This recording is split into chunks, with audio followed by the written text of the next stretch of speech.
तो ये स्टूडेंट्स आपको आवाज़ जा रही होगी। एक बार मैं कन्फर्म कर दूँ।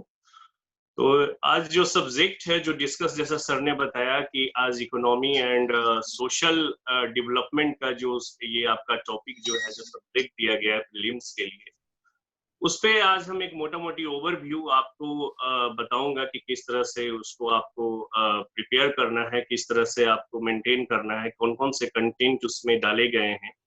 तो आप जब देखेंगे ईटी जो प्रीलिम्स का जो आप सिलेबस देखेंगे तो उसमें आपको दिया गया है, सबसे पहले सिलेबस पे ही डिस्कस करते हैं कि सिलेबस में कौन-कौन सा टॉपिक दिया गया है और उसके अंदर में कौन-कौन से कंटेंट आएंगे, ये बहुत इंपॉर्टेंट होता है। आपको इन सारी चीजों के बारे में जानकारी होनी चाहिए।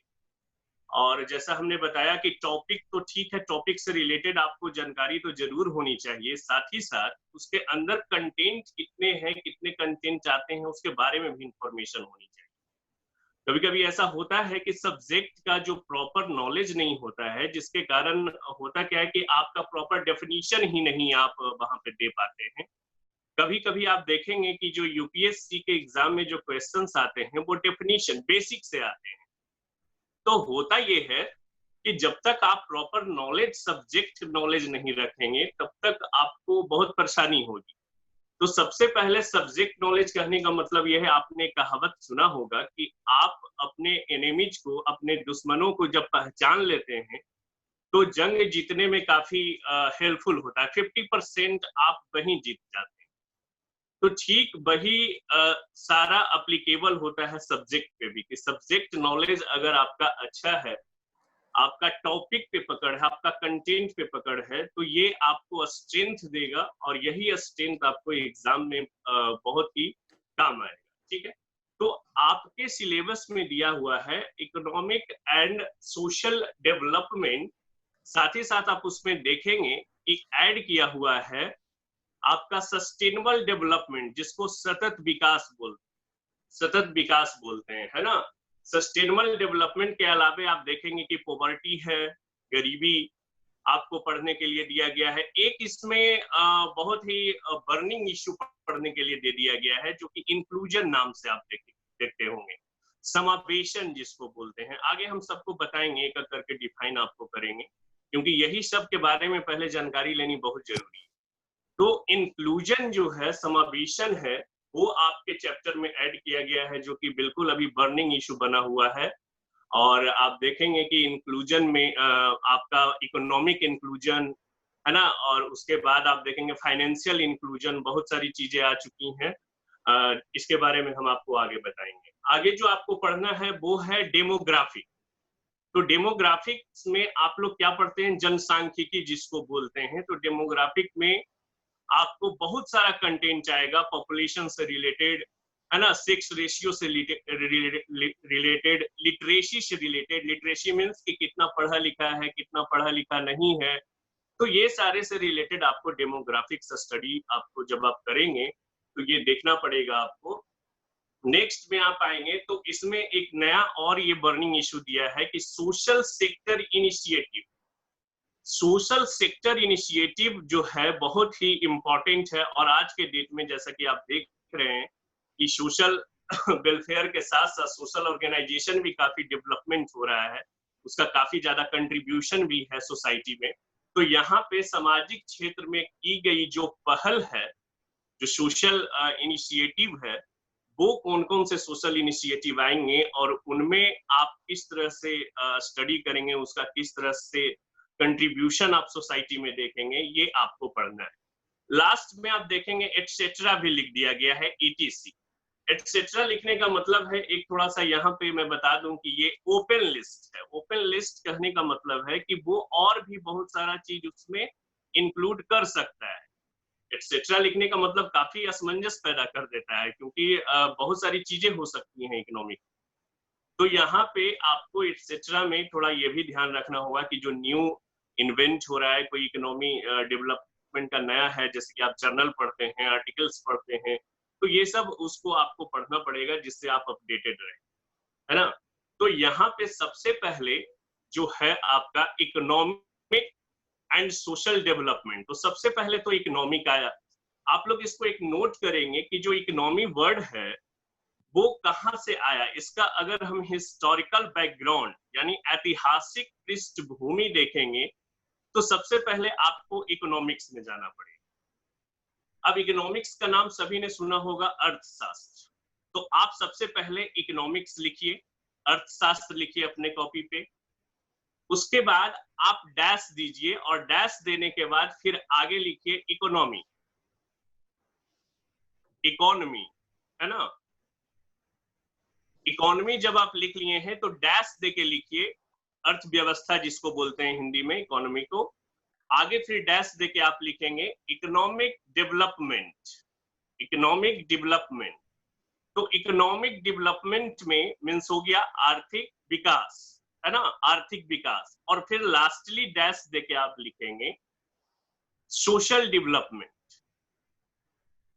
तो अब ये अरेंज हो गया होगा। मैं आपको एक साइंटिफिक एक प्रोसेस बता रहा हूं कि इकोनॉमिक्स को पढ़ने का, कि किस तरह से सेक्टर वाइज में आप इसको बांट दें और अलग अलग तरीके से जब आप स्टडी करेंगे तो साइंटिफिक स्टडी होगा तो आपको याद रखने में भी सहूलियत होगी और आपको जब आप रिवीजन करने बैठेंगे तो बहुत तेजी से रिवीजन भी आपका हो जाएगा। ठीक है, तो यहाँ पे आर्थिक एवं सामाजिक विकास, इसका हमने सिस्टमैटिक यहाँ पे एक प्रोसीजर बता दिया है आपको कि सबसे पहले इकोनॉमिक्स, इकोनॉमिक्स से आया इकोनॉमी, इकोनॉमी से आपका इकोनॉमिक डेवलपमेंट और इकोनॉमिक डेवलपमेंट के बाद आपका सोशल डेवलपमेंट, ये हो गया। ठीक है, तो सबसे पहले इकोनॉमी को डिस्कस करने से पहले आपको जानना पड़ेगा हिस्टोरिकल बैकग्राउंड में, जो कि इकोनॉमिक्स में छिपा हुआ है, अर्थशास्त्र में छिपा हुआ है।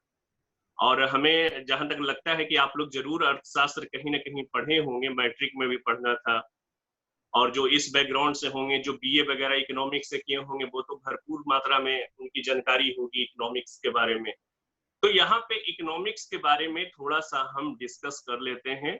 और आज मैं बस ब्रीफ कर रहा हूँ, बस छोटी छोटी बातें आपको बता रहा हूँ सिलेबस से रिलेटेड, और धीरे धीरे क्लासेस जब चलेगी तो इन डेप्थ में जाएंगे, है ना। इन डेप्थ में जाने से पहले आपको जानकारी पक्की होनी चाहिए, जैसा हमने बताया कि दुश्मनों की जानकारी बहुत जरूरी है और आपका ये दुश्मन है, आपको बिल्कुल एनिमी की तरफ फाइट करना है। तो आप जब तक जानकारी नहीं रखेंगे, इंफॉर्मेशन नहीं रखेंगे, बेसिक इंफॉर्मेशन की मैं बात कर रहा हूँ, तब तक बहुत मुश्किल हो जाती है ना। तो आपको बेसिक इंफॉर्मेशन, जो आधार जानकारी है, वो आपको रखनी चाहिए। तो सबसे पहले हम इकोनॉमिक्स पे आते हैं, जैसा कि हमने सबसे पहले आपको लिखाया इकोनॉमिक्स। तो इकोनॉमिक्स सबसे पहले ये आपको समझना होगा कि ये किन वर्ड से बना, इकोनॉमिक्स कहां से आया, ये नाम कहां से आया। तो ये नाम दो ग्रीक वर्ड से बना है, आप लोग इसको नोट भी करते जाएंगे। लिखिए ग्रीक वर्ड, है ना, फॉर्मेशन इसका लिखिए, दो ग्रीक वर्ड से बना है, जिसमें कि पहला है ओइकू, OIKOU,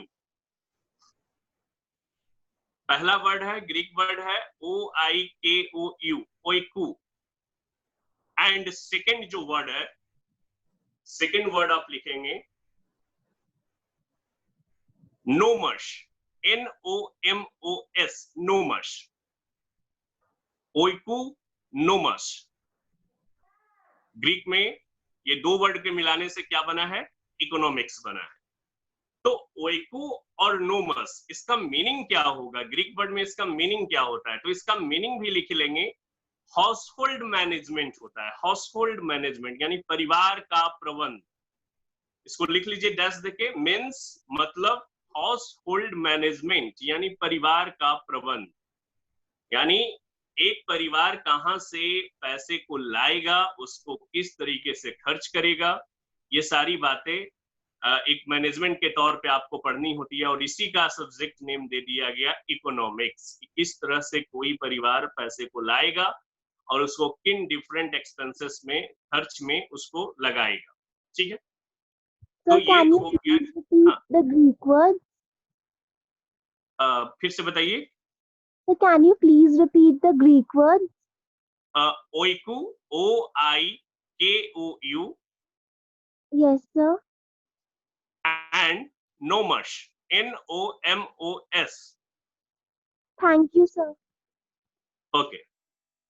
It means इसका जो मीनिंग होता है वो होता है क्या, हाउस होल्ड मैनेजमेंट, परिवार का प्रबंध, घर का जो प्रबंध होता है, जो मैनेजमेंट होता है, इसका मीनिंग वही होता है। और शुरू में यही देखा गया है, हिस्टोरिकल बैकग्राउंड, जो ऐतिहासिक पृष्ठभूमि की हम बात कर रहे हैं, तो ये घर के प्रबंध से ही उठकर आया है ना। और आप देखेंगे कि यहाँ पे एक जो फिलोसफर है, एरिस्टोटल के बारे में आपने जाना होगा, अरस्तु के बारे में आपने सुना होगा।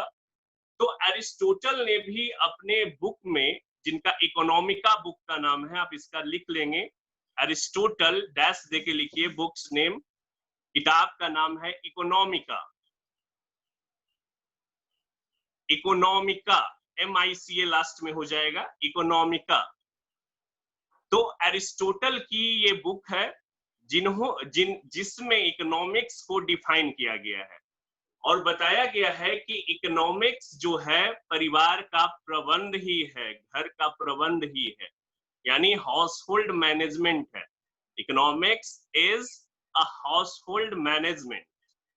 तो ये इकोनॉमिका बुक में आपको देखने को मिलेगा, जो कि एरिस्टोटल ने लिखा है, अरस्तु ने लिखा है। उसका हिंदी में अगर हम आपको बताएं तो अरिस्टोटल को अरस्तु बोलते हैं, और उन्हीं के द्वारा इकोनॉमिका बुक लिखा गया था। और उसी में इकोनॉमिक्स को डिफाइन किया गया है कि यह एक परिवार का प्रबंध है। ठीक है, ये तो हो गया। लेकिन आज के डेट में अब ओरिजिन की ओर आते हैं। ओरिजिन मीन्स कि इकोनॉमिक्स का इन्वेंट कौन किया, प्रपोंड कौन किया, ये सब्जेक्ट को किसने खोजा, कहां से आया, किसने सबसे पहले चर्चा की।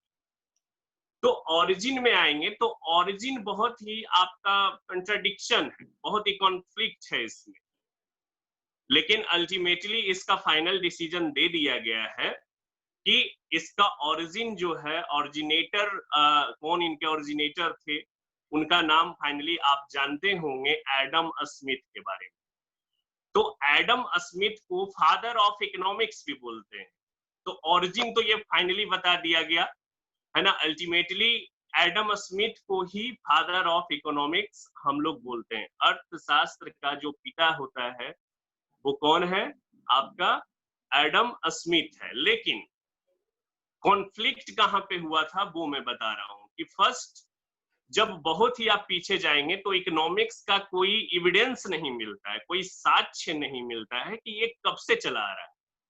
हिस्टोरिकल बैकग्राउंड की बात कर रहे हैं, ऐतिहासिक पृष्ठभूमि की बात कर रहे हैं इकोनॉमिक्स की, तो ये कब से चला आ रहा है इसकी कोई जानकारी नहीं है कि ये कब से आ रहा है। इसका एग्जैक्ट कोई डेट नहीं है कि ये कब से आ रहा है। बहुत पुराने से बहुत पहले से ये चला आ रहा है। इसका कोई प्रमाण नहीं मिलता है, कोई एविडेंस नहीं है आज के डेट में। ठीक है, ये तो हो गया। आगे जब आप चलते हैं तो मर्केंटलिस्टिक्स, बनिकवादी जिसको बोलते हैं, आप इसको लिख लें। ऑरिजिनेटर एक लिख लीजिए। ऑरिजिनेटर के नीचे में सबसे पहले आप लिखेंगे मर्केंटलिस्टिक्स। मर्केंटलिस्टिक्स उसका हिंदी होता है बनिकवाद। बनिकवाद मीन्स आप ये समझिए कि पहले के जमाने में जो हिसाब किताब रखते थे, है ना, जो थोड़ा सा ट्रेडिंग करते थे, बेचते थे। आज के डेट में जो होता है ना कि एक ऐसा तबका है जो कि ग्रोसरी आइटम बेचता है, जो सामान बेचता है खाने का। उस समय मर्केंटलिस्टिक्स वही थे कि ट्रेडिंग करते थे, कुछ हिसाब किताब रखते थे। तो उन्होंने ये दावा किया कि भाई इकोनॉमिक्स को तो हमने खोजा है, इकोनॉमिक्स ये बहुत पहले से हम करते आए हैं, इसलिए इकोनॉमिक्स का दावेदारी हम लेंगे। तो मर्केंटलिस्टिक्स हो गए। आगे चल के फिजियोक्रेट्स लिख लीजिए, सेकंड में लिख लीजिए फिजियोक्रेट्स। इसको हम प्रकृतिवादी बोलते हैं, प्रकृतिवादी, फिजियोक्रेट्स, PHSIOCRATES, फिजियोक्रेट्स। और हिंदी में अगर लिखेंगे तो ये प्रकृतिवादी होती है। प्रकृतिवादी कुछ लोग होते थे जो नेचर लॉ को एक्सेप्ट करते थे, है ना। तो नेचर लॉ को एक्सेप्ट करने वाले लोग बोले कि हम तो पहले से ही ये सब मानते आ रहे हैं, हम तो पहले से ही जानते हैं कि ये सब होता है। तो मर्केंटलिस्टिक सबसे पहले उन्होंने दावा किया, उसके बाद फिजियोक्रेट्स आए। लेकिन ये सब सिर्फ और सिर्फ बातें बनाने पे रह गए कि ये होता है, वो होता है, हमने भी ये बोला था, इसलिए इकोनॉमिक्स, फादर ऑफ इकोनॉमिक्स हमें होना चाहिए। मर्केंटलिस्टिक्स में बहुत सारे ऐसे ऑथर हैं जिन्होंने ये बताया कि भाई ये तो हमने भी बताया था। और फिजियोक्रेट्स जो प्रकृतिवादी है उसमें भी ये बताया गया है कि भाई हमने ही ये सब तो बोला था, पहले से ही चला आ रहा है ये सब, ये तो हम ही ने बोला था। तो वो भी दावा कर रहा है कि भाई हम ही इसके फादर ऑफ इकोनॉमिक्स हम ही बनेंगे। लेकिन अल्टीमेटली आप देखेंगे कि एडम स्मिथ ने इकोनॉमिक्स को बिल्कुल सिस्टमैटिक और साइंटिफिक तरीके से प्रेजेंट किया, वैज्ञानिक तरीके से, सरल तरीके से और सिस्टमैटिक। जो प्रेजेंटेशन दिया इकोनॉमिक्स का वो एडम स्मिथ ने दिया। इसीलिए आप किसी बुक में पढ़ेंगे कि फादर ऑफ इकोनॉमिक्स कौन है, तो एडम स्मिथ का ही आपको नाम मिलेगा। लेकिन इसके बैकग्राउंड में देखेंगे तो काफी ज्यादा कॉन्फ्लिक्ट है, काफी ज्यादा डिस्प्यूट्स है, विवाद है ना। तो आपको इसके बारे में जाननी चाहिए कि mercantilists, physiocrats, then Adam Smith. तो ये आपका Adam Smith father of economics कहलाएं, ये ओरिजिन हो गया। एक तरह से आपने जाना कि किस तरह से इसका डेवलपमेंट हुआ है, ठीक है। अब आगे बात करते हैं कि आप लोगों ने देखा होगा, अभी फील किया होगा आपने, जब इस सब्जेक्ट को थोड़ा बहुत भी पढ़ना चालू किया होगा या कहीं से पढ़े होंगे तो जरूर ये फील किए होंगे कि इकोनॉमिक्स एक ऐसा सब्जेक्ट है जो काफी डायनेमिक है और ज्यादा इसमें आप देखेंगे चूंकि ह्यूमन बीइंग का इसमें स्टडी किया जाता है, तो आप इसको बहुत एग्जैक्टली नहीं बता सकते हैं, क्योंकि ह्यूमन टेंडेंसी होता है कि फ्लक्चुएट करता है। आज आपको आम खाने का मन है, कल आम खाने का मन नहीं करेगा। तो ये जो स्टडी है इकोनॉमिक्स का वो ह्यूमन से रिलेटेड है, और ह्यूमन साइकोलॉजी जो है वो बिल्कुल क्या होता है, डायनेमिक होता है, गत्यात्मक होता है, चेंज हो, काफी ज्यादा परिवर्तन देखने को आपको मिलेगा। तो यहाँ पे आप बोल सकते हैं कि इकोनॉमिक्स क्या है, एक डायनेमिक सब्जेक्ट है। डायनेमिक मीन्स गत्यात्मक, जो कि बदलता रहता है, उसकी परिभाषाएं बदल जाती हैं।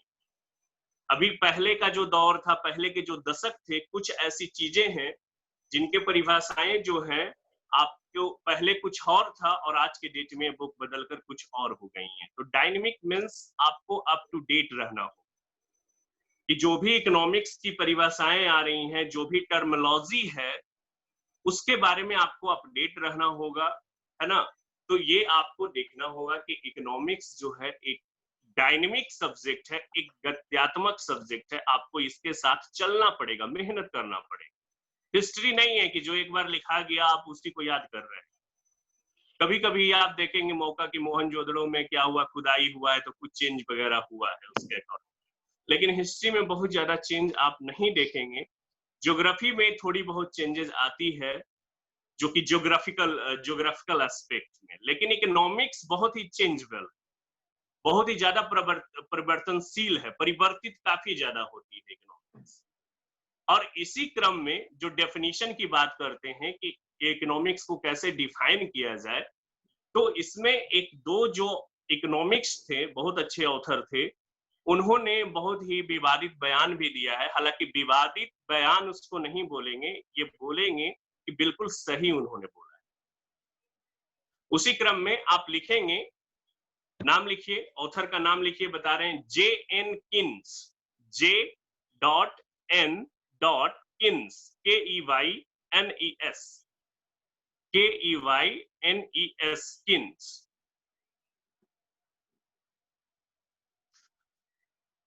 अब J.N. किन्स ने क्या बोला, स्टेटमेंट मैं आपको बता रहा हूं, हिंदी में ही बता रहा हूं स्टेटमेंट कि उन्होंने क्या बोला। उन्होंने बोला कि अर्थशास्त्र ने अपनी ही परिभाषाओं से अपना गला घोट दिया। अर्थशास्त्र ने अपनी परिभाषाओं से ही अपना गला घोट दिया, यानी कि अपने आप को मार दिया। ये J.N. किन्स की बात है। और J.N. किन्स में बता दूं कि ये बहुत बड़े इकोनॉमिक्स थे अपने जमाने के, और इनके थ्रू ये स्टेटमेंट जब आया था तो बहुत ज्यादा बवाल हुआ था कि J.N. किन्स ने इस तरह से कैसे बोल दिया, ये तो इकोनॉमिक्स को बिल्कुल ही ये कर दिया, अनस्टेबल कर दिया, बिल्कुल उथल पुथल हो गया इकोनॉमिक्स में। क्योंकि किसी सब्जेक्ट के बारे में इतना बड़ा बयानबाजी करना बहुत बड़ी बात है, स्टेटमेंट देना। कि इकोनॉमिक्स ने अपने ही परिभाषाओं से अपना ही गला घोट दिया, यानी यही हो गया कि आत्महत्या खुद ही कर ली। दूसरा क्रम आप लिखेंगे, लिखिए श्रीमती बारबारा बूटन, इन्होंने भी एक स्टेटमेंट बहुत ही बेहतरीन दिया है जो कि इकोनॉमिक्स पे बिल्कुल फिट बैठता है। आप लिखेंगे श्रीमती बारबारा बूटन, नाम है, स्पेलिंग आप कुछ भी लिख लेंगे तो चलेगा, लेकिन उसका प्रोनाउंसिएशन जो है वो ठीक कीजिएगा। Shrimati Barbara, BARBARA, Barbara Buton, BUTON, Barbara Buton. Barbara Buton ने क्या स्टेटमेंट दिया, आप स्टेटमेंट लिख सकती हैं इसमें। बारबारा बूटन ने ये बताया, अनम्यूट भी लिखा है कि अनम्यूट क्या करना है, सामने से क्या देखेंगे? हाँ कुछ पूछ रहे हैं क्या, बताइए।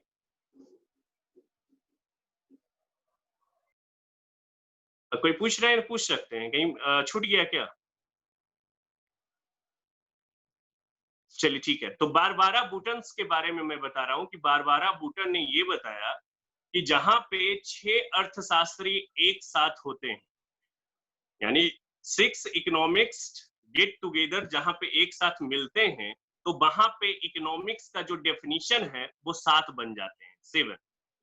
यानी 6 आदमी, 6 अर्थशास्त्री जब एक जगह बैठ जाता है तो अर्थशास्त्र का 7 परिभाषा जन्म ले लेता है। देख सकते हैं कितना बड़ा कंट्रोवर्सी, कितना बड़ा यहाँ पे डिस्प्यूटेड है कि यानी 6 आदमी बैठ रहा है तो 7 परिभाषा जन्म ले रहा है, तो ये कैसे हुई है? यानी कहीं ना कहीं इकोनॉमिक्स को डिफाइन करना टफ हो जाता है, उसको बांधना बहुत टफ हो जाता है, क्योंकि ये बिल्कुल चेंजेबल है, डायनेमिक है और समय के साथ, सिचुएशन के साथ चेंज होता रहता है।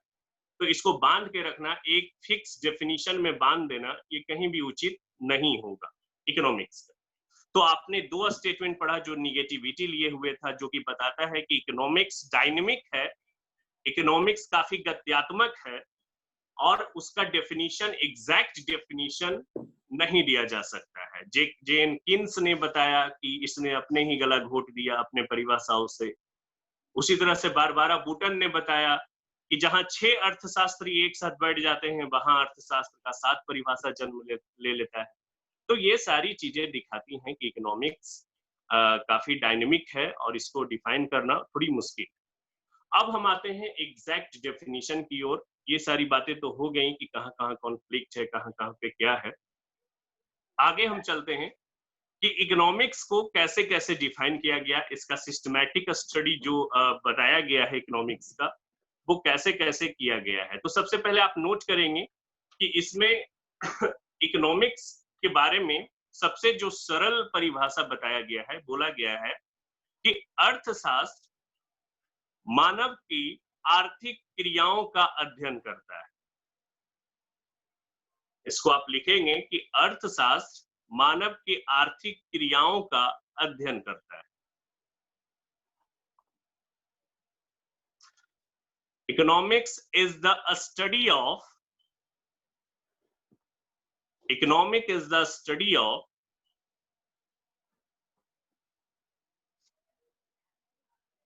economic activities of human being,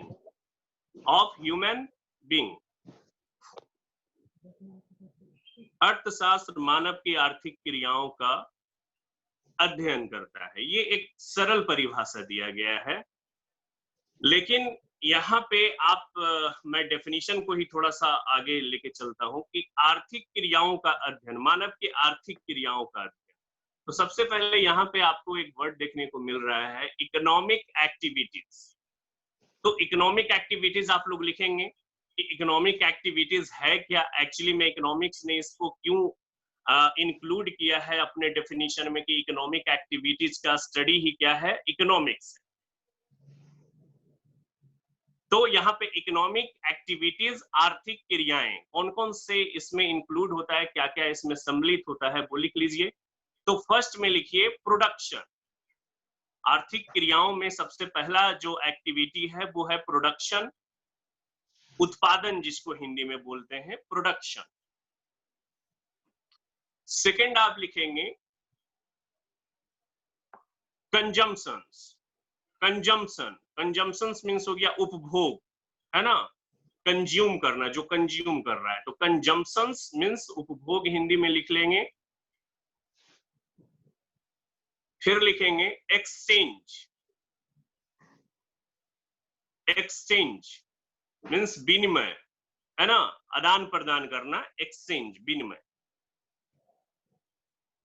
और फोर्थ में लिखेंगे इन्वेस्टमेंट, निवेश। फोर्थ में लिखिए इन्वेस्टमेंट, ब्रैकेट में लिख लेंगे हिंदी में निवेश। कहीं कहीं पे देखेंगे कि आप इन चारों के अलावे एक और एक्टिविटीज को इंक्लूड करता है कोई कोई ऑथर, तो यहाँ पे आप लिख लेंगे, फिफ्थ आइटम भी लिख लेंगे। हालांकि ये बेसिकली 4 ही होता है, लेकिन कहीं कहीं पे कुछ ऑथर जो काफी अच्छे ऑथर हैं, आप उनकी बुक जब पढ़ेंगे तो वो 5 एक्टिविटीज के बारे में भी कहीं कहीं पे डिस्क्लोज किया है। फिफ्थ में लिख लेंगे डिस्ट्रीब्यूशन, डिस्ट्रीब्यूशन वितरण, है ना, वितरण, डिस्ट्रीब्यूशन वितरण, ठीक है। तो इकोनॉमिक एक्टिविटीज ये सारा है, हम आगे एक्सप्लेन करेंगे इसके बारे में। अभी सब बता रहे हैं कि इकोनॉमिक एक्टिविटीज में कौन एक्टिविटीज को हम इंक्लूड करते हैं। तो इसमें आपने देखा प्रोडक्शन, कंजम्पशंस उपभोग, एक्सचेंज विनिमय, उसके बाद इन्वेस्टमेंट निवेश, और फिफ्थ में हमने आपको लिखा है डिस्ट्रीब्यूशन, जो वितरण होता है, ठीक है। तो ये इकोनॉमिक एक्टिविटीज बोला गया। अब ये तो इकोनॉमिक्स को डिफाइन किया गया, इसके अलावे जितने भी ऑथर इसको डिफाइन किए हैं, आगे हम बताएंगे इसको 4 स्टेज में, इसके डेफिनेशन को 4 स्टेज में हम डिवाइड करेंगे आगे आगे हम आपको बताएंगे। इसके अलावे इकोनॉमिक्स में एक बहुत बड़ी बात बोली गई है, जो कि पूरे इकोनॉमिक्स का बेस है, पूरे इकोनॉमिक्स का अर्थशास्त्र का आधार है। और वो बात कौन है? तो बात ये है कि वहां बोला गया है कि ह्यूमन वांट्स जो है, ह्यूमन वांट्स मींस कि आदमी मानव का जो चाह है, चाहने की जो इच्छा है, वो कभी खत्म नहीं होती है, वो बहुत बड़ी होती है, वो कभी पूरा नहीं होता है, सैचुरेशन लेवल पे नहीं जाता है। लेकिन आपके एनवायरमेंट में, आपके वातावरण में रिसोर्सेस लिमिटेड है, संसाधन सीमित हैं, लेकिन आपकी चाह बहुत बड़ी है। तो इकोनॉमिक्स इस प्रॉब्लम को सॉल्व करने में काफी हद तक हेल्पफुल है। क्यों हेल्पफुल है?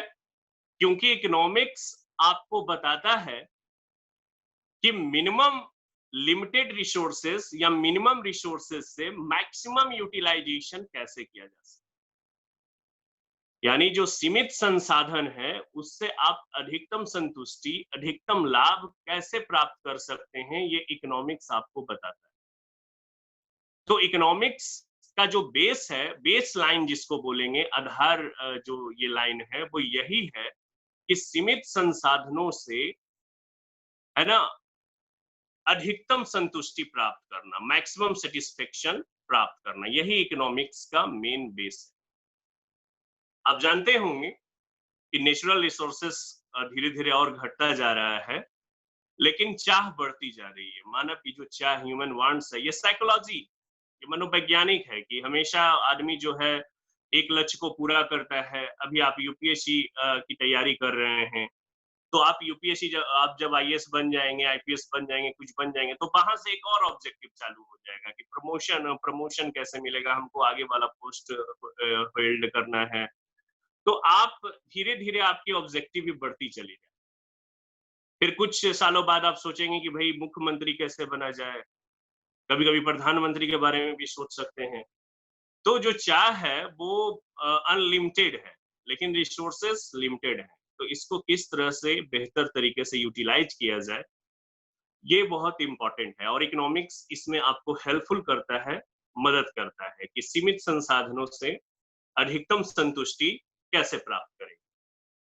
तो ये 2 लाइन आप बिल्कुल याद रखेंगे। इकोनॉमिक्स का डेफिनेशन जहां भी आए तो सबसे पहले कि यह जो है मानव के आर्थिक क्रियाओं का अध्ययन करता है, और साथ ही साथ सीमित संसाधनों से, है ना, अधिकतम संतुष्टि कैसे प्राप्त किया जाए, उसका अध्ययन इकोनॉमिक्स में हम लोग करते हैं। ठीक है, ये 2 स्टेटमेंट बहुत ही इंपॉर्टेंट है इकोनॉमिक्स के लिए, इसको आप ध्यान से जब भी आपके सामने इकोनॉमिक्स आए सामने में, तो आपको ये दोनों जो स्टेटमेंट है दिमाग में आ जाना चाहिए। तो समझिए कि इकोनॉमिक्स पे धीरे-धीरे अच्छा पकड़ बने। अब आते हैं कि इकोनॉमिक्स के अंदर, चूंकि आपको तो पढ़ना है इकोनॉमिक एंड सोशल डेवलपमेंट, तो आपको ये भी लग रहा होगा कि सर इकोनॉमिक्स क्यों पढ़ा रहे हैं, क्योंकि यही बेस है। इकोनॉमिक्स का बेस जाने बिना आप इकोनॉमी में जाएंगे तो आप नहीं समझ पाएंगे कि इकोनॉमी आया कहां से। इकोनॉमी आया ही है इकोनॉमिक्स से, है ना। तो यहाँ पे आगे हम उसी ओर बढ़ रहे हैं। अब लिखेंगे कि एक नॉर्वे, लिख लीजिए, नॉर्वे लिखिए। नॉर्वे कंट्री आप जानते होंगे, नॉर्वे। तो नॉर्वेनियन इकोनॉमिक्स थे, नॉर्वे में रहते थे एक ग्रेट इकोनॉमिक्स, अर्थशास्त्री, नॉर्वेनियन अर्थशास्त्री। आप हिंदी में जो लिखना चाहेंगे वो लिखेंगे, नॉर्वेनियन अर्थशास्त्री Ragnar Frisch, REG, Ragnar Frisch, RAGNER, Ragnar, FRISH, Frisch. Norway के ये अर्थशास्त्री हैं, महान अर्थशास्त्री हैं, जिन्होंने इकोनॉमिक एक्टिविटीज के बेस पे, इकोनॉमिक आर्थिक क्रियाओं के आधार पर, इन्होंने इकोनॉमिक्स को दो पार्ट में ब्रेक किया है। नॉर्वेनियन इकोनॉमिक्स रेगनर फ्रिस यहां पे इकोनॉमिक्स को दो पार्ट में डिवाइड करते हैं। किस बेस पे, किस आधार पे? तो इकोनॉमिक एक्टिविटीज के आधार, आर्थिक क्रियाओं के आधार पे इकोनॉमिक्स को उन्होंने दो पार्ट में बांटा है, दो पार्ट में ब्रेक किया है। ठीक है, एक का नाम है, लिख लीजिए, एक का नाम हो गया micro economics, micro, MICRO, micro economics. इसको हम लोग हिंदी में बोलेंगे सूक्ष्म अर्थशास्त्र। सूक्ष्म, सूक्ष्म मीन्स बहुत छोटा, सूक्ष्म अर्थशास्त्र, माइक्रो इकोनॉमिक्स। और दूसरा जो पार्ट उन्होंने बताया वो हो गया macro economics, macro, MACRO, macro, MACRO, macro economics. और इसका हिंदी जो लिखेंगे वो लिखेंगे बृहत अर्थशास्त्र, बड़ा अर्थशास्त्र। तो एक आपने देखा माइक्रो इकोनॉमिक्स और मैक्रो इकोनॉमिक्स। तो ये सारी बातें आप ध्यान में रखेंगे। इकोनॉमिक्स को दो पार्ट में किसने ब्रेक किया?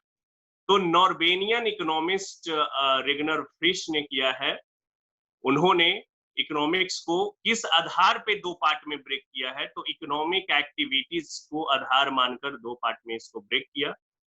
फर्स्ट हो गया माइक्रो इकोनॉमिक्स और सेकंड हो गया मैक्रो इकोनॉमिक्स। अब ये माइक्रो जो वर्ड है वो कहां से आया? ये भी एक ग्रीक वर्ड है, आप इसको लिख लेंगे। माइक्रो क्या है? ग्रीक वर्ड है। और ये कहां से आया? ग्रीक वर्ड के माइक्रोस से आया है। MIK लिख लीजिएगा, C के जगह पे K, MIKROS। ये ग्रीक वर्ड था, ग्रीक वर्ड है माइक्रोस, जिसका मीनिंग होता है बहुत ही छोटा, टिनी, है ना, छोटा। तो माइक्रो जो वर्ड है वो ग्रीक वर्ड है और कहां से आया है? ग्रीक से आया है। और इसका वर्ड क्या है? माइक्रोस, MIKROS। और इसका मीनिंग क्या होता है? मीनिंग होता है छोटा, टिनी।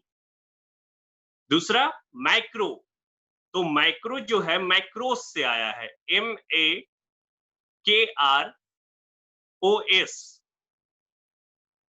मैक्रोस। और मैक्रोस मतलब होता है ग्रीक वर्ड में विशाल, ह्यूज, है ना, बड़ा। इसीलिए उसको बृहत अर्थशास्त्र बोलते हैं। अब देखो यहाँ पे माइक्रो इकोनॉमिक्स और मैक्रो इकोनॉमिक्स तो डिवाइड हो गया। रेगनर फ्रिस साहब आए और उसको दो पार्ट में ब्रेक कर दिए। On the basis of economic activities, आर्थिक क्रियाओं के आधार पर। यहाँ पे अब आगे चल के आपको माइक्रो इकोनॉमिक्स को पूछेगा कि what do you mean by micro economics, या माइक्रो इकोनॉमिक्स से आप क्या समझते हैं, सूक्ष्म अर्थशास्त्र क्या है। तो यहाँ पे इंडिविजुअल लेवल पे जो स्टडी होता है, इकोनॉमिक्स की बात कर रहे हैं, इंडिविजुअल लेवल, इंडिविजुअल इनकम हो गया, इंडिविजुअल फर्म हो गया, एक कंपनी का स्टडी, एक फर्म का स्टडी, एक व्यक्ति का स्टडी, अगर एक है इंडिविजुअली स्टडी होता है तो उसको हम लोग बोलते हैं माइक्रो, सूक्ष्म अर्थशास्त्र। वही दूसरी ओर जो मैक्रो है, बृहत अर्थशास्त्र, तो बृहद अर्थशास्त्र में बताया गया है कि ये पूरे एंटायर सोसाइटी का स्टडी कर सकता है, एंटायर स्टेट का स्टडी कर सकता है, एंटायर कंट्री का स्टडी कर सकता है। यानी बृहद अर्थशास्त्र में पूरे समाज का अध्ययन हो सकता है, राज्य का अध्ययन, पूरे देश का अध्ययन, पूरे विश्व का अध्ययन आप कर सकते हैं। तो जो इकोनॉमी है, जो इकोनॉमी आपको पढ़ने के लिए दिया गया है, इकोनॉमिक एंड सोशल डेवलपमेंट, तो सबसे पहले इकोनॉमिक्स और इकोनॉमी। इकोनॉमी में समझेंगे कि इकोनॉमी किसका पार्ट है, तो यहाँ पे आपको समझ में आ गया होगा कि जो इकोनॉमी है, क्योंकि इकोनॉमी में आपको क्या पढ़ना होता है, कंट्री से रिलेटेड इकोनॉमिक एक्टिविटी पढ़ना होता है, आपको स्टेट से रिलेटेड इकोनॉमिक एक्टिविटी पढ़ना होता है। तो ये बृहद अर्थशास्त्र का क्या है, भाग है, कौन, इकोनॉमी। तो अब आपको समझ में आया होगा कि माइक्रो इकोनॉमिक्स से निकल के आया इकोनॉमी, जो कि पूरे देश की अर्थव्यवस्था को जो बताएगा, पूरे पूरे स्टेट की अर्थव्यवस्था को जो बताएगा, वही हो गया आपका इकोनॉमी। तो आप देख रहे हैं कि कैसे लिंक होता जा रहा है इकोनॉमिक्स से। इकोनॉमिक्स दो पार्ट में ब्रेक हुआ, रेगनर फ्रिस के थ्रू, माइक्रो में इंडिविजुअल लेवल का स्टडी करेंगे, है ना, और माइक्रो में हम पूरे ग्रुप स्टडी करते हैं, और यही आपका इकोनॉमी का पार्ट इकोनॉमी बनता है ना, आर्थिकी इसी से बनती है। अब आप आ जाइए इस पे कि इकोनॉमी पे अब हम लोग आ गए। तो इकोनॉमी में आप देखेंगे इकोनॉमी में आप देखेंगे कि यहाँ पे देश की अर्थव्यवस्था के बारे में, देश के बारे में आप लोग जानते हैं, यानी एंटायर पूरे ग्रुप का स्टडी जो करता है वो आपको इकोनॉमी में। एक बात और मैं यहाँ पे आपको बता देता हूँ कि इकोनॉमी जो वर्ड है, अर्थव्यवस्था, वो अधूरा है, वो कंप्लीट नहीं है। अब इकोनॉमी से आप क्या समझते हैं, तो क्या समझेंगे इकोनॉमी से, आप सिर्फ उसमें ये बता सकते हैं कि इसमें ये पढ़ना है, लेकिन वो तब तक अधूरा है जब तक किसी क्षेत्र विशेष को इंडिकेट नहीं करता, किसी एरिया स्पेसिफिक नहीं जब तक है। जैसे आप इकोनॉमी में इंडियन जोड़ दीजिए, इंडियन इकोनॉमी, तब जाके ये पूरा हो जाता है भारतीय अर्थव्यवस्था। चीनी इकोनॉमी, चाइनीज इकोनॉमी, चीनी अर्थव्यवस्था, अमेरिकन इकोनॉमी, अमेरिकन अर्थव्यवस्था। तो अर्थव्यवस्था जो है वो पूर्ण नहीं है, कंप्लीट नहीं है, जब तक कि इसके साथ किसी क्षेत्र या क्षेत्र विशेष को प्रीफिक्स नहीं लगा देते हैं, उसमें नहीं जोड़ देते हैं। अब इकोनॉमी पढ़ना है तो आप क्या चाइनीज का थोड़े पढ़ेंगे, आप चूंकि इंडियन यूपीएससी की आप तैयारी कर रहे हैं, क्योंकि इंडिया में उसका आपको यूटिलाइज करना है, तो इंडियन इकोनॉमी आपके लिए ज्यादा इंपॉर्टेंट होगा। हाँ, अगर इसमें आपको वर्ल्ड इकोनॉमी के बारे में पढ़ने के लिए दिया गया है, तब आपको पढ़ना पड़ेगा चाइनीज का, अमेरिकन का, यूरोपियन का, अलग अलग कंट्री का आपको अलग पढ़ना पड़ेगा। लेकिन सबसे पहले तो आपको अपने कंट्री का इकोनॉमी जानना होगा, इंडियन इकोनॉमी जानना होगा। तो यहाँ पे इंडियन इकोनॉमी में इकोनॉमी जो आपने लिखा है, उसमें डैश देके आप लिखिए कि क्या क्या उसके अंदर में आप पढ़ेंगे। लिखिए इकोनॉमी और डैश दीजिए, अर्थव्यवस्था और डैश देके लिखिए।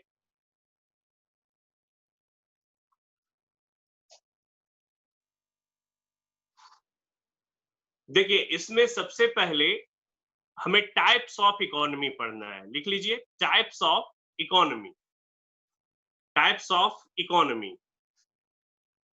तो इकोनॉमी में सबसे पहले तो डेफिनेशन इसका हम आपको बताएंगे आगे, पहले जान लीजिए कि क्या क्या चीज इसमें पढ़ना है। तो फर्स्ट में आपने लिखा टाइप्स ऑफ इकोनॉमी। यहाँ पे दो टाइप्स हम आपको बताएंगे। इकोनॉमिक सिस्टम की हम बात नहीं कर रहे हैं, हम अभी टाइप्स ऑफ इकोनॉमी की बात कर रहे हैं। यहाँ पे आप दो पार्ट में इसको ब्रेक कर सकते हैं। एक आप लिखिए ओपन इकोनॉमी यानी खुली अर्थव्यवस्था, और एक लिखिए क्लोज्ड इकोनॉमी यानी बंद अर्थव्यवस्था। फर्स्ट लिख लीजिए ओपन इकोनॉमी और सेकंड में लिख लीजिए क्लोज्ड इकोनॉमी।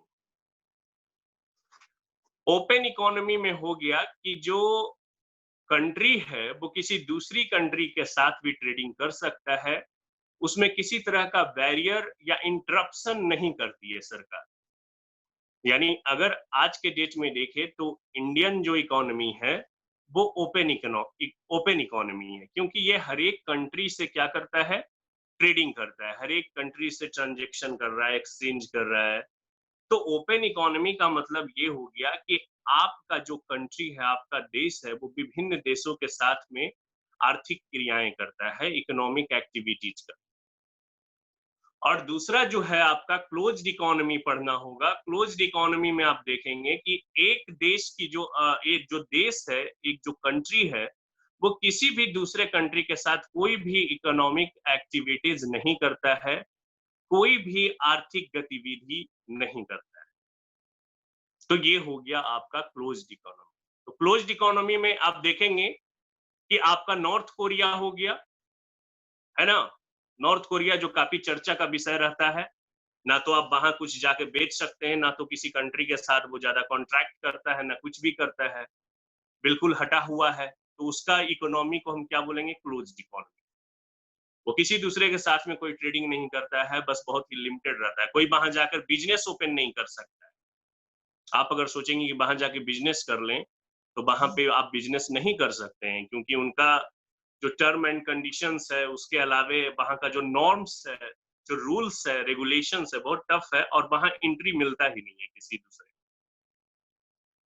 तो that is called closed economy. उसी को हम लोग बोलते हैं बंद अर्थव्यवस्था। अब उसमें आइए इकोनॉमिक सिस्टम में आइए। इकोनॉमी में के अंदर में ही ये सब आप लिखिएगा। तो पहले तो आप टाइप्स ऑफ इकोनॉमी लिख दिया, अब सेकंड में लिख दो इकोनॉमिक सिस्टम। तो इकोनॉमिक सिस्टम आप लोग ये पढ़े होंगे, मैट्रिक में ही पढ़े होंगे, 10वां में जो इकोनॉमिक्स बताया जाता है उसमें आप पढ़े होंगे, और काफी पॉपुलर है, सारे लोग जानते होंगे कि इसमें 3 टाइप्स बताया गया है, 3 अलग अलग इकोनॉमिक सिस्टम के बारे में बताया गया है। जिसमें फर्स्ट लिखेंगे इकोनॉमिक सिस्टम का पहला लिखेंगे फर्स्ट में कैपिटलिस्ट इकोनॉमी। कैपिटलिस्ट इकोनॉमी, पूंजीवादी अर्थव्यवस्था, कैपिटलिस्ट इकोनॉमी, पूंजीवादी अर्थव्यवस्था। सेकंड आप लिखेंगे इसमें सोशलिस्ट इकोनॉमी। सोशलिस्ट इकोनॉमी हो जाएगा इसका हिंदी समाजवादी अर्थव्यवस्था। समाजवादी अर्थव्यवस्था। और थर्ड में लिखेंगे मिक्स्ड इकोनॉमी, मिश्रित अर्थव्यवस्था। मिक्स्ड इकोनॉमी, मिश्रित अर्थव्यवस्था। यहाँ पे आगे इसको डिटेल में हम आपको बताएंगे कि कैपिटलिस्ट क्या होता है, सोशलिस्ट क्या होता है और मिक्स्ड क्या होता है। यहाँ बस ये जान लीजिए कि कैपिटलिस्ट इकोनॉमी में जो होता है, वो जितने भी संसाधन हैं उस पे किसी पूंजीपति का अधिकार होता है ना।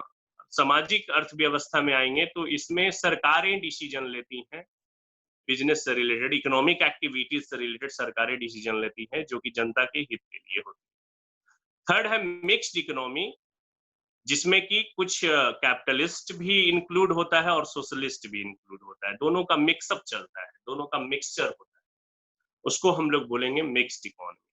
ठीक है, ये इकोनॉमिक सिस्टम कंप्लीट हो गया। अब नीचे आइए, इकोनॉमी के अंदर में ही ये सब सारा आपको पढ़ना है। नीचे लिखिए सेक्टर ऑफ इकोनॉमी।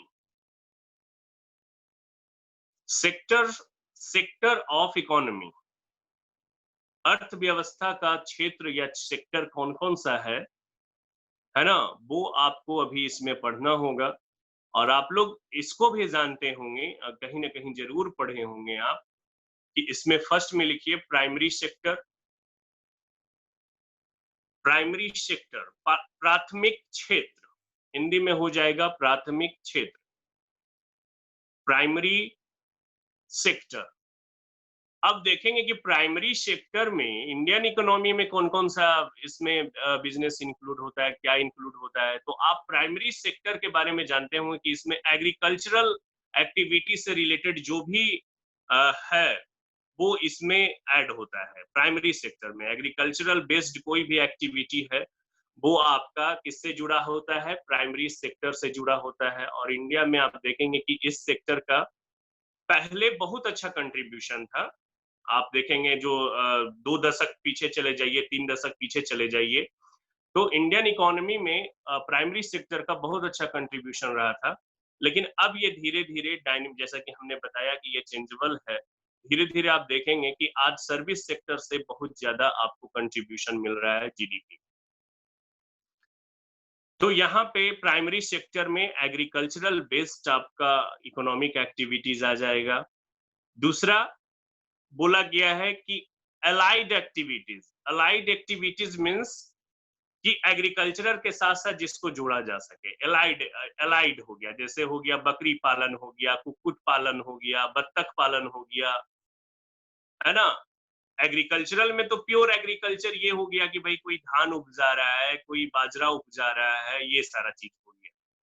लेकिन अलाइड एक्टिविटीज में आ जाएगा कि कुक्कुट पालन, बत्तख पालन, है ना, तो ये सारा चीज एलाइड एक्टिविटीज में आ जाएगा। तो प्राइमरी सेक्टर में ये दो चीज को रखा गया, एक एग्रीकल्चरल और प्लस एलाइड एक्टिविटी जो उसके साथ कुछ हद तक जुड़ा हुआ है। दूसरा सेक्टर लिखेंगे सेकेंडरी सेक्टर। सेकेंडरी सेक्टर में द्वितीयक क्षेत्र जिसको बोलेंगे, हिंदी में इसको द्वितीयक क्षेत्र बोलेंगे, सेकेंडरी सेक्टर। इसमें आप देखेंगे कि इंडस्ट्री आ जाएगा। इंडस्ट्री से रिलेटेड जो इकोनॉमिक एक्टिविटीज है वो सेकेंडरी सेक्टर में आता है। तो 4-5 दशक पीछे जाएंगे, आजादी के समय के बाद का जो दशक आप देखेंगे एग्रीकल्चरल का खूब अच्छा रहा। फिर बीच वाले दशक में 3-4 दशक पहले वाले में सेकेंडरी सेक्टर का काफी ज्यादा कंट्रीब्यूशन रहा है, इंडस्ट्री का। और खासकर आपको पता होगा कि 1991 में एक मॉडल आया था जिसको एलपीजी मॉडल बोलते हैं। एलपीजी, अब यहाँ पे ये मत समझ लीजिएगा कि लिक्विड पेट्रोलियम गैस। आपके घर में जो रसोई गैस होता है उसकी बात हम नहीं कर रहे हैं। 1991 में एक बहुत ही इकोनॉमिक, जिसको रिवॉल्ट बोलेंगे, है ना, अर्थ व्यवस्था में क्रांति आई थी 1991 में, 1991 में। और उस मॉडल का नाम था एलपीजी मॉडल। लिख लेंगे कहीं पे, LPG. L stands for liberalisation, L stands for liberalisation, LIBER LALISATION, liberalisation, उदारीकरण। हिंदी में इसको आप लिख लेंगे उदारीकरण। P स्टैंड्स फॉर, P जो बता रहा है, P stands for privatisation. Privatisation, इसको हिंदी में बोलेंगे निजीकरण। प्राइवेटाइजेशन मीन्स निजीकरण, हिंदी उसका है। और थर्ड जो जी है वो है globalisation. G stands for globalisation, जिसको हिंदी में बोलते हैं वैश्वीकरण। तो 1991 में, और आपको याद होगा कि 1991 के जो प्राइम मिनिस्टर थे, प्रधानमंत्री जो थे, वो पीवी नरसिम्हा राव थे, पीवी नरसिम्हा राव।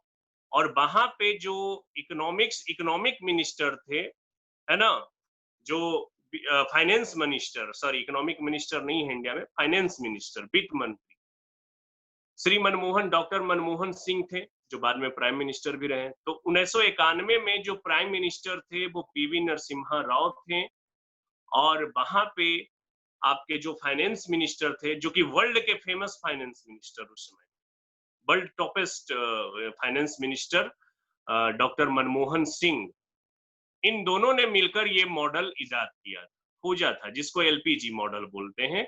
और कहीं कहीं पे आप देखेंगे कि इस मॉडल का दूसरा नाम भी है, जिसको मनमोहन राव मॉडल बोलते हैं। मनमोहन राव मॉडल, मनमोहन सिंह यानी कि फाइनेंस मिनिस्टर जो हो गए, और इधर राव पीवी नरसिम्हा राव, तो इसका शॉर्ट नेम एक दे दिया गया था, मनमोहन राव मॉडल, जो कि एलपीजी मॉडल का ही दूसरा नाम।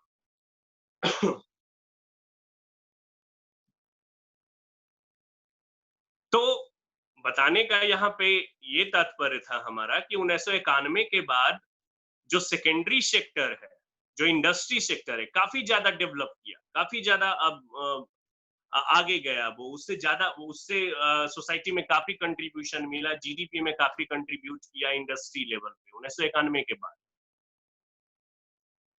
तो सेकेंडरी सेक्टर में आपका रखा गया इंडस्ट्री से रिलेटेड जो भी वर्क है, और इंडस्ट्री क्या करती है, जो प्राइमरी सेक्टर से जो भी रॉ मटेरियल अवेलेबल होता है, कच्चा माल, कच्चा सामग्री जो अवेलेबल होता है, कहां से होता है, प्राइमरी सेक्टर से। किसान जूट up जाएगा, जूट उग जाता है, तो जूट का जो काम होता है, उसको रॉ मटेरियल जूट जो है, उससे कुछ बहुत सारी सामान बनती है, बैग होता है जूट का, बहुत सारी चीज होती है, थैली होती है। अब जैसे कोई भेड़ पाला है, तो भेड़ से जो ऊन निकलेगा, तो ऊन बड़ी बड़ी कंपनियां आपको ले लेती है कि वहां पे वो क्या करेगी, स्वेटर वगैरह बनाएगी अच्छे तरीके से। तो रॉ मटेरियल सेकेंडरी सेक्टर वाले जितने भी या हैं, वो रॉ मटेरियल प्राइमरी सेक्टर से लेते हैं और प्रोसेस करते हैं, क्योंकि इंडस्ट्री है तो वो प्रोसेस करके क्या बनाएगा, फिनिश्ड गुड्स, तैयार माल। रॉ मटेरियल प्राइमरी सेक्टर से लिया और प्रोसेस करके क्या बना दिया, फिनिश्ड गुड्स, तैयार माल बना दिया, ठीक है, तैयार सामग्री बना दी। तो ये हो गया आपका सेकेंडरी सेक्टर, द्वितीयक क्षेत्र, जिसमें कि इंडस्ट्री वगैरह आ गया, जैसे जूट उद्योग हो गया, है ना। आपका बहुत सारा इसमें आ सकता है, जो भी आप इसमें लिखना चाहें एग्जाम्पल में लिख सकते हैं, जो भी इंडस्ट्री है। लास्ट जो थर्ड है वो आपका है सर्विस सेक्टर, लिख लीजिए सेवा क्षेत्र, सर्विस सेक्टर। और आज के डेट में देखेंगे कि सर्विस, हालांकि सर्विस टैक्स तो हटा दिया गया है, जीएसटी आ गया है, इसकी चर्चा बाद में हम करेंगे, टैक्स रिफॉर्म्स जब बात करेंगे, है ना, कर सुधार की बात करेंगे, तब उसमें हम बात करेंगे इस। लेकिन आपको अभी ये जानना चाहिए कि यहाँ पे जो सर्विस सेक्टर से जो आपका इनकम था, पहले सर्विस टैक्स के थ्रू कलेक्ट किया जाता था, सर्विस टैक्स वसूल कर लाया जाता था, लेकिन आज के डेट में ये जीएसटी हो गया है, गुड्स एंड सर्विसेज टैक्स हो गया है, वस्तुओं एवं सेवाओं का कर उस पे चला गया, सेंट्रलाइज हो गया है। तो सर्विस सेक्टर जो है सेवा क्षेत्र है। तो सेवा क्षेत्र का मतलब आप लोग समझते हैं क्या, सेवा क्षेत्र का मतलब आप लोग समझ रहे हैं। तो सेवा क्षेत्र को समझने के लिए आपको दो चीज के बारे में जानकारी होनी चाहिए, एक टेंजिबल और एक इनटेंजिबल। टेंजिबल मीन्स दृश्य और इनटेंजिबल मीन्स अदृश्य। तो टेंजिबल यानी दृश्य, जिसको देखा जा सकता है, जिसको छुआ जा सकता है, टच किया जा सकता है। इनटेंजिबल अदृश्य, जिसको ना तो आप देख सकते हैं ना छू सकते हैं। तो सर्विस जो सेक्टर है वो इनटेंजिबल है, अदृश्य है, आप ना तो उसको छू सकते हैं ना तो देख सकते हैं, सिर्फ महसूस कर सकते हैं, फील कर सकते हैं। तो सर्विस सेक्टर का एग्जांपल क्या हो जाएगा, लिख लेंगे आप एग्जांपल में, इन्वेस्टमेंट सेक्टर हो जाएगा, इंश्योरेंस सेक्टर हो जाएगा, बैंकिंग सेक्टर, बैंकिंग की जो सर्विसेज हैं वो हो जाएगा, बैंकिंग सेक्टर रख लीजिए, सर्विस सेक्टर रख लीजिए, सॉरी इंश्योरेंस सेक्टर रख लीजिए। ये सारी जो आपका सेक्टर है वो कौन सा सेक्टर है, सर्विस सेक्टर है, और इसको आप ना देख सकते हैं ना छू सकते हैं। अब इसका मतलब ये नहीं कि बैंकिंग सेक्टर के बारे में बताया तो आप बोलिएगा सर बैंक तो दिख रहा है, बैंक तो है ही, तो सेवाएं नहीं दिखती हैं, जो आपको फैसिलिटीज मिलती है वो नहीं दिखती है। अब आपके अकाउंट में पैसा आया, आपके अकाउंट में पैसा कहीं से आया तो आपको दिखता है क्या कि हवा में उड़कर आ रहा है आपके अकाउंट में? नहीं दिखता है। लेकिन अकाउंट बैलेंस आपका बढ़ जाता है, सिर्फ आप वहां पे ये फील कर रहे हैं कि हमारा अकाउंट बैलेंस बढ़ गया है, वो दिख रहा है। लेकिन यहाँ पे सर्विस कैसे आपको मिल रहा है वो नहीं दिखेगा। तो इसीलिए सर्विस सेक्टर को हम लोग इंटेंजिबल बोलते हैं।